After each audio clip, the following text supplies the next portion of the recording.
Hi again.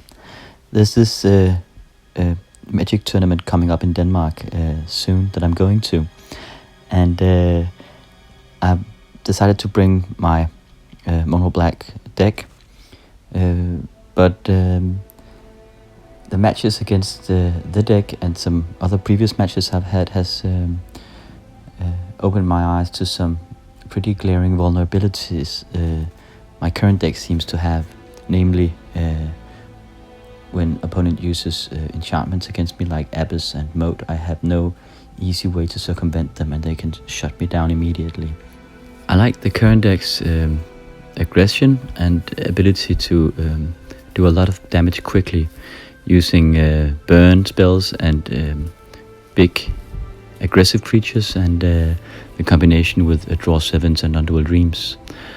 But those enchantments are a big problem, especially at tournaments where there's a lot of the deck and similar controlled archetypes.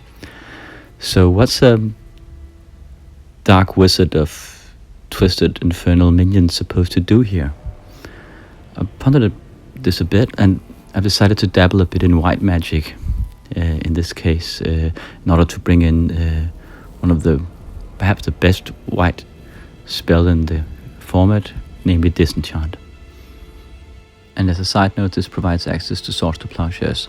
Not the best card if you want to kill people fast, because they give them life, but it's an answer against those big creatures that I can't easily bolt away, and that are black creatures, so I can't terror them. So it's a good card in mirror matchups. So without further ado, I traded in some cards and broke my piggy bank, and brought in a playset of scrublands to help me out here. There's one in the mail as well. And then I have backup from some fellow electric eels that weren't going to the tournament or didn't have use for the cards, and borrowed a Mox Pearl and extra City of Brass for my deck because I really need those extra mana sources now. So pushing in a fourth color in a 60 cards deck is a bit difficult, and I was for a while considering just dispensing with red and going for a Dead Guile Ale with a blue splash. But I really like red. I like the ability to use Wheel of Fortune as well as a Time Twister with the Undual Dreams, and I also like the bolts, especially against aggro decks and similar situations, and also to burn the opponent out. So screw it, I'm bringing all the guns here and all the colors. It'll have to work. So this is the deck in its current form. It uses 7 white cards, 4 Disenchanted, 3 Swords to Plowshares. It's in the main deck. I've had to cut the 4th Lightning Bolt and the 4th Sinkhole, and I've also had to cut all the Dark Rituals. So the deck loses speed and a lot of its usual flashiness and quick plays, but it gains in answers instead. In the mana base, I've taken out all the basic swamps and put in an extra City of Brass and all the scrublands and an extra and a Mox Pearl that I borrowed. So this makes me a whole lot more vulnerable in the mana stability, but I've made sure that every dual land I have produces black mana at least. So this is still the philosophy of the mono black deck, that there's easy access to black mana all the time. So that way you can have still have access to Undual Dreams even without the rituals, and sinkholes are still the better land destruction option.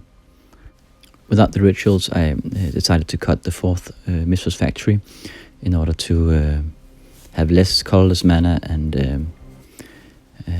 in the opening, and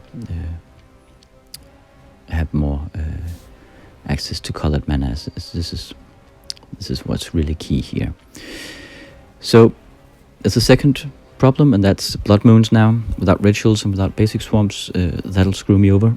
So I'm using sideboard options against this. I have the Disenchant before sideboard, so I can keep a couple of mana untapped and then draw the white mana out and disenchant as a response if people cast Blood Moon before sideboard. This is a rare case indeed, as not many people bring Blood Moons in the main deck, but it can happen. In the sideboard, I put in 2 blue elemental blasts as an extra out. And if all else fails, I've even put in 2 Nevinyrral's Disc that can still be played under a Blood Moon in order to remove it. So yeah, I'm pretty scared of Blood Moons, I guess. Especially in with an untested deck like this. Other stuff in the sideboard is some of what we used to use, like Red Blasts and Energy Flux. And I've put in the 4th Swords to Plowshare against creatures is an option with white. And I also use Divine Offering. This can be used against artifact decks, control decks, and also burn decks, because if there's one thing burn decks hate, is when you suddenly get some extra life. I'm using Spirit Links now. These can be used against all the Djinns and the Freeds that are abundant in this current meta, but also it can be used on my own Jusum Djinns and my own Ifrit in order to negate their drawback, and also to provide some much needed life against a very aggressive aggro deck or burn player. I'm not considering making that play against a white player. It should be made against someone who has real trouble with removing a Jusum Djinn, where he has to double bolt it or something like that. But that's the plan, at least. So what to call this greedy amalgamation of different colors? I mean, calling something 4 or 5 color mono black just sounds weird, and it was bad enough with the previous title with mono black with blue and red splash. And anyway, it seems to be more like a Dead Guy Ale core at this point, and with blue and red elements in it. So without any better idea, I just decided to call it the Confused Dead Guy. So this abomination is off to the tournament now. It hasn't been play tested in any capacity at all. It's all pure theory, but we'll see what happens, and we'll see what we'll meet. Wish me luck, and I'll see you in the next battle. Thank you for watching.